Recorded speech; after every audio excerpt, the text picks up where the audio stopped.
আজকে আমি তোমাদের সাথে যে মিনি ব্লগটা শেয়ার করছি তোমরা দেখে হয়তো ভাবছো যে হয়তো বিকালবেলা হয়ে গেছে বা সন্ধে হতে চলেছে, বাট এরকম কোনো ব্যাপার না। এখন বাজছে সকাল 5:10-15 মতো। আর এই এত সকালবেলায় আমরা জানতাম না যে আজকে এরকম পরিমাণে একটা ঝড় বৃষ্টি ওঠার সম্ভাবনা আছে। তাই ভাই আর আমি দুজনে মিলেই হাঁটতে বেরিয়ে পড়েছি। দেখে বুঝতেই পারছো ওয়েদারটা প্রচণ্ড রকমভাবে মনোরম আর ফ্যান্টাস্টিক ওয়েদার। গাছপালা এত সুন্দর নড়ছে আর চারিদিকের পরিবেশটা এতটা সুন্দর। তোমাদেরকে এই জায়গাটা তো খুব একটা আসা হয় না। এই জায়গাটা হচ্ছে ঊষর পাড়।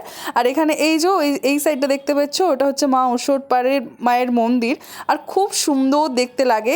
এই জায়গায় যে সাইডে যে আগে দেয়ালগুলো দেখছো না, এখানে কিন্তু আগে কোনো দেয়াল থাকতো না, সুতরাং ওই পুকুরের দিকটা পুরো স্পষ্টভাবে দেখা যেত। আর এই পুকুরের পাশে থাকায় একটা গাছের একটু ভিডিও নিয়েছিলাম। আর এই যে জলাশয়টা দেখো প্রচণ্ড বড়। এরকম মিনি ব্লগ দেখতে হলে চ্যানেলটা সাবস্ক্রাইব করবে।